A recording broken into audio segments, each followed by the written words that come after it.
Thank you very much. The next case is Regis versus AJJ 8-1.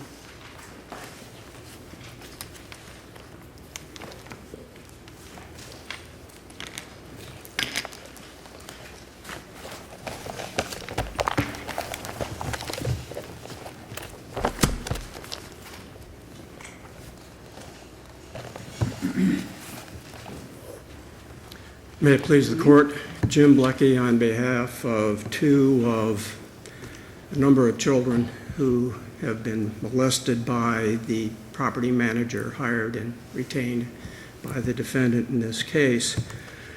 The obvious expression that comes to mind is placing the fox in charge of the hen house. That's what was done in this case. There were multiple victims, including the two appellants in this case. Mr. Goldberg, a convicted pedophile. We've read the briefs, but I think you really need to focus on a couple of things. One is the location of the incident where it occurred, that it did not occur on the premises, and two, whether there's a special relationship between the children and the subject who allegedly committed the sexual battery in this case. At least from my perspective, I suspect that Judges Emus and Rothenberg may have other issues as well, but I would suggest you focus on those. Well, there's the location of the molestation, at least in the instance of these two children, was off premises. But they were taken from the premises, off premises, through... With the consent of the children's guardians. Well, there's no allegation one way or another. There's no allegation there was any abduction. There's no allegation there was any abduction, is there? It was not with the consent of knowing consent that this gentleman was a pedophile and that he was engaged in this activity. He obtained trust and confidence. No. There was some agreement to allow the gentleman to leave with the children, right? On some occasions, yes. Okay. There was no prohibition by the parents. And I understand your position with respect to the lack of knowledge about his character and prior history. I understand what you're saying there. The children are invitees. Pardon me? The children Yes, are invitees on the premises. They did not live in the apartment building that he worked at. One did. One is the son of a tenant. The other was a nephew of a tenant who was there Well, these were repeatedly. children of invitees, correct? None of these children lived on premises. One of the two children lived on premises, yes. Which child is Most that? of the children lived on premises. One of the children that was molested is one of the two plaintiffs in this case, who was a nephew of a tenant whose mother and child came on the premises on a regular basis. My understanding is that Came on a regular basis, but Yeah. neither of the children That had their Regis- permanent residence at the apartment, correct? No, the one lived on premises. which one? IR? Mother, IR lived on premises? Yes, I thought yes. Regis lived on the premises, but IR was her invitee. That's incorrect? The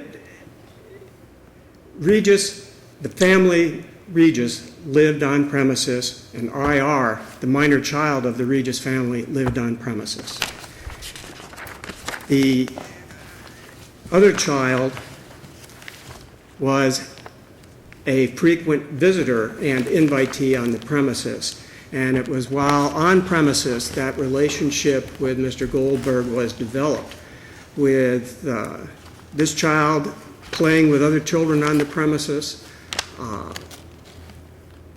There was, to answer the court's question, both were invitees. One lived there, one visited regularly, but both enjoyed the status of invitee. So, Well, it says in because- paragraph 5 of the complaint, as it relates to IR, it says, at all material times, plaintiff, and list the name, Ms. Regis, resided at the premises and is the natural mother of IR, who was an invitee upon the premises. So Yes, it because appears he from the lived on the complaint, premises. IR was an invitee, not living. It says that the mother lived, was a tenant there, and that IR was an invitee. as children certainly would be. Well, no, if you. I think if you she's look- asking, why would there be a distinction if both of them resided at the premises? Why would it allege that mom lived at the premises, but alleged that the child was an invitee of the premises? Why would there be a Well, distinction if IR they both lived did there? not sign the lease. I mean, that. It's really It doesn't simple. say that. The importance is that the children are invitees on the premises based on their relationship with people who lived on the And premises. so you think there is a special relationship established under the restatement such that a duty was owed by the landlord Yeah. to the children? Yes, to all children on premises that came into contact with Mr. Goldberg. It's the defense position, and I don't mean to make light of this, but using the fox in the hen house, it's their position that once the fox removes the chicken from the hen house, that the farmer is no longer responsible. You don't have to devour the chicken within the hen house to have some culpability in placing the fox in charge of the hen house. Well, most of the cases all say the you do. relationships. I'm Most sorry. of the cases say you do have to devour the chicken within the hen house. Well, there's two You cases. talked about TW, but TW has some significant differences in facts, I think. I think our case is much stronger than TW. Really? I do, for this reason. In that case, there was knowledge of another tenant who had committed criminal acts or was accused of a prior criminal assault. And there, just based on that knowledge alone, there was a duty to the other tenants and responsibility for an off-premises assault. It There was a occurred duty to several warn. blocks away. The court found that there was a duty to warn based on the knowledge of the property manager. And the other significant difference in the case is that the predator in that case actually began to follow the child from the premises. In our case, Goldberg removed the children from the premises. With permission. I don't think It's not a fact you permission. can ignore. You have to deal with that. Right, I mean, Well, there are a it's lot no of less facts. criminal an act if it's done through a ruse. It is And not, done in it's this no case. less criminal an act, but it may signal a difference in the duty aspect. The other case, I know this is a 2-minute calendar, the other case that addresses off-premises liability is the Tallahassee furniture case. And the key to that case was not premises liability. It was a relationship purely based on the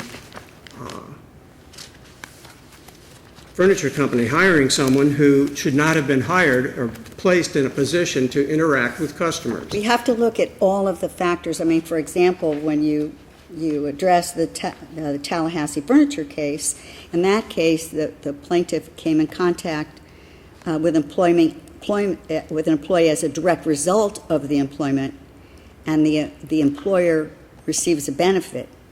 Then they say that there is a duty to exercise reasonable care for the protection of the dwelling occupant.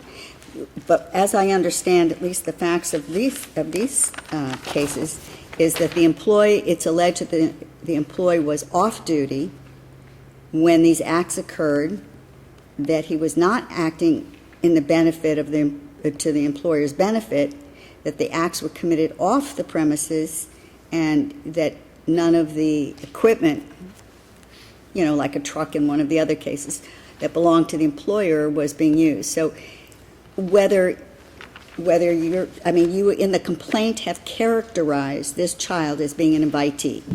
You don't claim in the complaint that she's a resident, but that she's an invitee, or he or she is an invitee. So you're dealing with an invitee who is assaulted off the premises by an employee that either had or did not have a direct relationship with that child associated with his employment, correct? The Goldberg had a relationship with all the children on But and as within, something that was I'm sorry, as something that was required or expected of him pursuant to his employment? yes. He had keys to the apartments. It's true that he did not commit any act within the apartment, but he was in a position of trust and confidence. Did it allege in the complaint that he had keys to the apartment? I didn't see that allegation in the complaint. I don't recall if it is in the complaint. I know it is the case. Well, this that comes part to of us his- on a motion to dismiss, so the only record we have is the complaint. I don't think I don't think that is a significant fact one way or another. So what is affirmatively alleged is that he was in a position of trust and confidence. He worked directly with the tenants and had a relationship with the tenants and their children, and he used it to his advantage, which is, and But let me jump back on one of the questions from the As part of his court. employment as the manager of this complex, was it part of his employment that he was to play with children, bring them gifts, take them off the premises to a home I guess he had off the premises? Was that included as his responsibilities as a manager of this complex? It is because he was the manager and had the relationship that he had that he was able to develop this inappropriate relationship with these Then how is children. this any different than the Publix case? Right. Where you have a co-employee who The- develops that same kind of relationship with the co-employee and then is hired by that co-employee to watch her children so that she can continue to work at Publix. There is nothing wrong with Publix hiring a pedophile to do whatever he was doing for Publix in that case, because there's no allegation that Publix was negligent in the hiring or retention of a pedophile in that particular Publix location. It was based purely on a duty to warn. One of the managers apparently knew of this employee's past history and failed to tell another employee about it. Didn't the manager also know that the individual was babysitting for the other employee? Yes, and the court held that under those circumstances, that Publix, as an entity, did not owe a duty to the child of an employee. So why is this because there was different? no relationship with Why that is this child. different? Why is this different? I mean, that's, Well, first of all, it's a totally different species of cause of action. This is negligent hiring and retention. And in using the Tallahassee furniture case, there was a delivery made to this woman's home, and the delivery person came back months later under a ruse and attacked her. And it was off premises, and it was based solely on the inappropriate hiring and retention of someone who should not have contact with the public. well, that's Here, very we're similar to the alleging case involving identical- the school board that allows, or the college that allows an intern to go into a high crime area and expose the intern without advising her of the situation. I understand that, but that is different. That company, the Tallahassee Furniture, placed the employee in that person's house. So that house actually is part of the premises in which the Tallahassee Furniture is doing its work. The Tallahassee furniture is not a premises liability case. It's based on the relationship that was created. It was by bringing this person, this inappropriate person, into contact with a customer, which never should have happened. Here, we're dealing with bringing into contact a very inappropriate person, a pedophile, under court order to have no contact at all with children, who was hired with full knowledge, placed him in a position with contact with children, a position he used to his advantage and to the detriment of a number of children who resided or visited on those premises. And the I think there- relationships in every case I think that's included. an important factor for me is whether or not this child actually was a resident of these premises, because there may be a nexus if that child was a resident. As an invitee, I think it's a whole different scenario.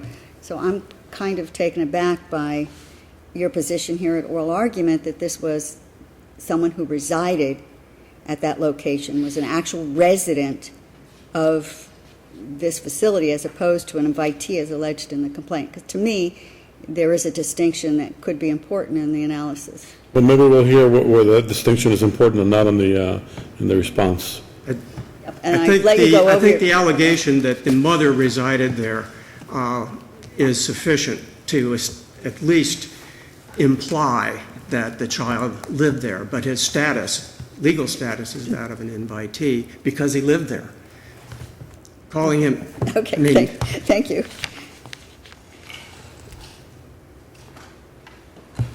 Ben Bedard, on behalf of the defendant. May it please the court.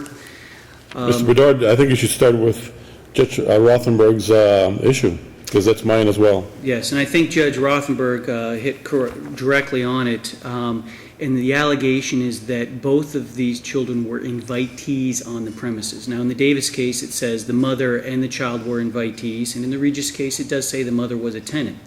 However, there is no allegation that the minor child was a resident or a tenant. And So tell us whether or not there is a difference. Whether if the child is a resident or a tenant, does it make a difference here? It could. All right. How? It could, potentially. There's other factors that you have to look at as to the nexus to the relationships and the business and things of that nature, and the fact that it occurred off premises. So then you can see that if the child is a tenant, a resident as well, then that would make this case different? Well, it could. If you looked at the one case that you mentioned, the TW case, where the child is alleged to be a tenant, and there is another tenant who the landowner was aware of, and then it began on the property and followed off the property, then you have the nexus to the property in that particular case. Because the landlord may have certain duties and responsibilities towards its tenants that it would not have necessarily to an invitee.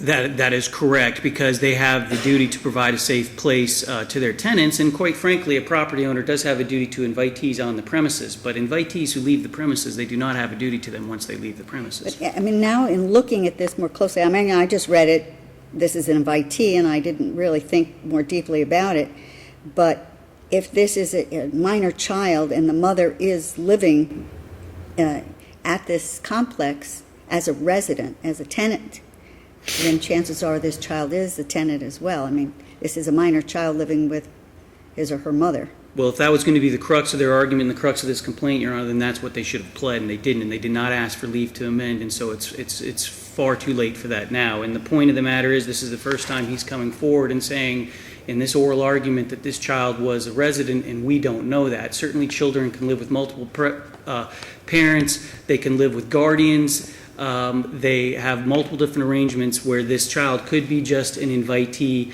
on the premises where they comes and visit. Yeah, it would just make no sense to say that the mother resided at this facility and that the child was an invitee if they both resided there. I mean... Right. It would lead me to the Anyway. conclusion that the child was not a resident of the premises, but regardless, they don't allege it, so it really doesn't matter at the stage we're at here now. I mean, it is clear that as to the other child, it's Alicia Davis who lived on the premises and that WJ is her nephew. So I guess these are boys. So WJ is her nephew, and WJ and WJ's mother visited Miss Davis so it's clear that that child is at least an invitee. That is correct, Your Honor. But that's only half of Section 315 of the Restatement, which talks about a special relationship between, in our case, the landlord and the tenant. Is there not also a special relationship that can exist between the landlord and his, I'm sorry, not the landlord and the tenant, but the owner of the apartment building and the tenant? But can't there also be a special relationship under 315 that imposes a duty where that relationship is between the owner of the apartment building and the employee he hires for specific duties? Right, and if you look at 315, Your Honor, what it refers to, there has to be special duties, and that it actually refers you to, I think it's 316 through 320, and they all are inapplicable. The only one that is at issue in this case is 317. So if you don't have the relationship under 317, then you do not have any type of liability under the Restatement 315. And 317 is the master-servant relationship. And what that says, actually, the restatement actually says there's only two scenarios, and it has to be either on the master's premises where the servant is allowed to be, or it has to be with the chattel of the master. Neither one is applicable. I will tell you that subsequent cases have kind of thrown in an additional factor in there that it has to be for the benefit, the interaction has to be for the benefit of the employer.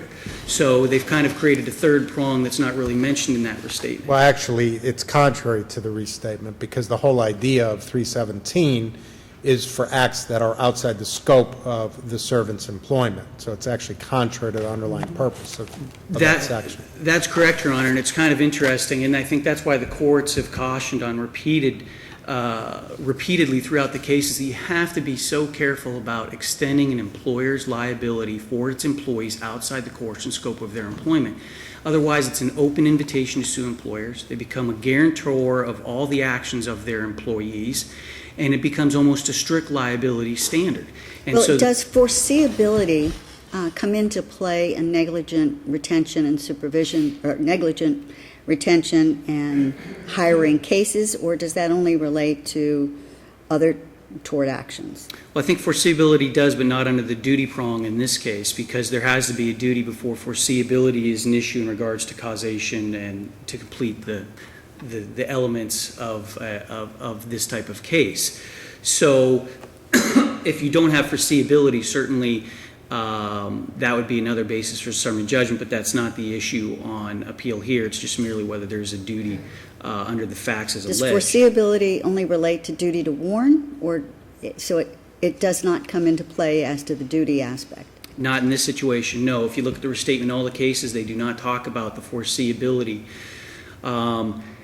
Now, I would argue would state an exception to that would be perhaps the Tallahassee furniture case, which if I can address very briefly, the actual holding of that case deals with a background check and whether an employer is required to do a background check.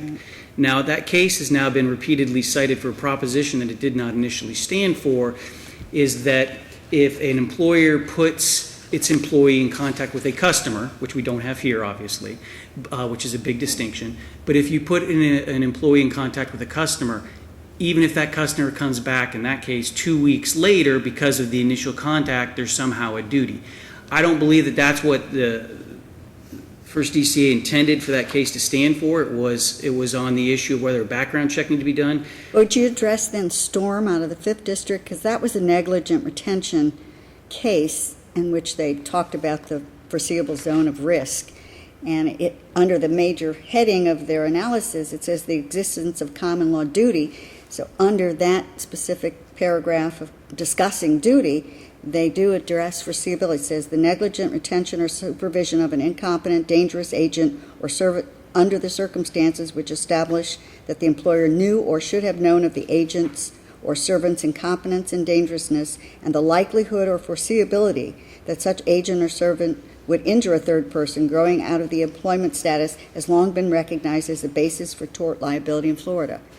Well, that's true, Your Honor. If there was no past conduct or history of an employee, then there would be no foreseeability, so obviously a duty would not be triggered in that sense. But if you're talking about in the context of a relationship, the fact that an employer may be aware of past criminal conduct does not create a special relationship. The special relationship has to exist outside of that. For example, You may have foreseeability, but that does not create the duty. The duty is dependent on other factors, including, the relationship between the parties, whether the act occurs on or off the premises, whether or not the employee is acting within the scope of his duties, and so on. And I think correct. that last one is pretty significant, whether the employee is acting within the scope of his duties, especially in this kind of a case, or That's on the correct. facts of this case. That's correct. There's no benefit.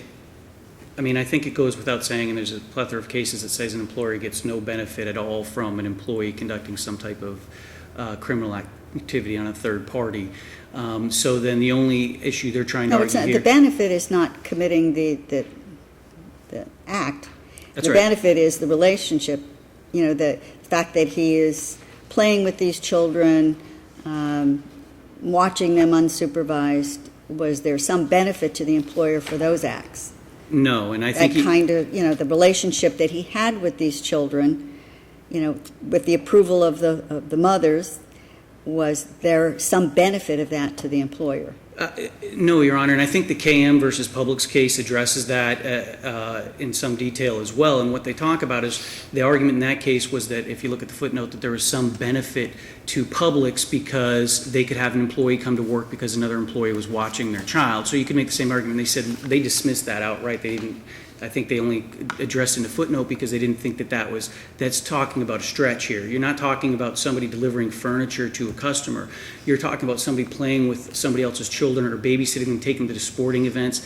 I don't see that could possibly encompass a benefit to the owner of the property or the employer in this type of situation. Who hired the employee to simply manage the complex. That's correct. I mean, if you want to stretch that, you could stretch it to, it's good for him to be friends with children in the neighborhood. Now, every child that comes over and visits it, now there's a duty to the children in the neighborhood. If some employee comes over with his child to say, fix the plumbing pipes, guess what? It's good for him because he's there with the person fixing the plumbing pipes and he's got a child there. It's good to be nice to your people coming to work on your property. So now there's a duty to that person. You have this unexpanding duty, which the courts have consistently emphasized. That is not what we want to do here. We need to draw limitations. And there's certainly an a mere invitee to the property when nothing occurs in the property, it should not be taken further than that.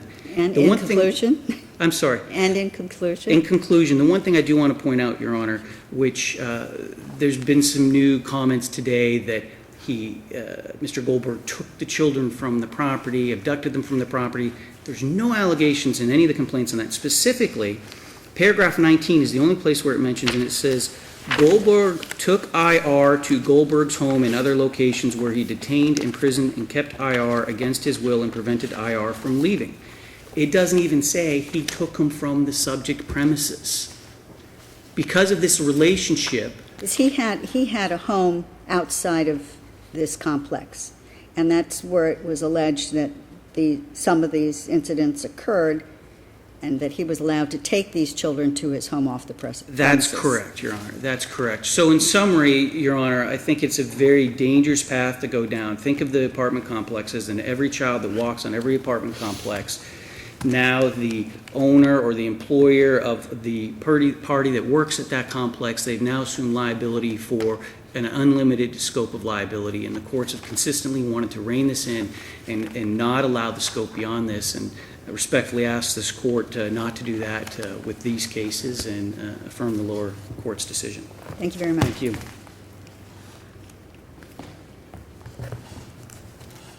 If I had to point to one of the abstract principles in the restatement, I would point to comment D to section 213. It's quoted at page 7 of the reply brief, dealing with the dangerous agent. The principal may be negligent because he has reason to know that the servant or other agent, because of his qualities, in this case a pedophile, is likely to harm others in view of the work or instrumentalities entrusted to him. He was entrusted with management of an apartment complex with families and young children. And it is the dangerous quality of the agent that caused harm to those children. It is a special relationship with the children, the invitees. Invitees are recognized under section, I think it's 314, the other one that, it's not only 317, it's the 314 talks about the special relationship of a possessor of land to those on premises by invitation. I can see no distinguishing characteristic between the two children in this case, whether one may spend the night and sleep at the apartment on a regular basis, the other only spends the night and sleeps there on an intermittent basis, has nothing to do with the fact that the relationship, the special relationship that was violated by Goldberg on premises. And he was able to do that because AJJ put him in position to do that. That is the facts. The most similar case in putting a dangerous person out there is the Tallahassee furniture case, and the responsibility that takes landowner invitee liability beyond premises is TW, and those are the two cases that control in this case. And counsel talks about all the imaginary horribles if we go down this road. I think about what happened on these premises and the responsibility that AJJ had, and to suggest that they can do what they did in this case without consequence, to me, is the far worse horrible presented by this case. Thank you. Thank you, Bill. Thank you.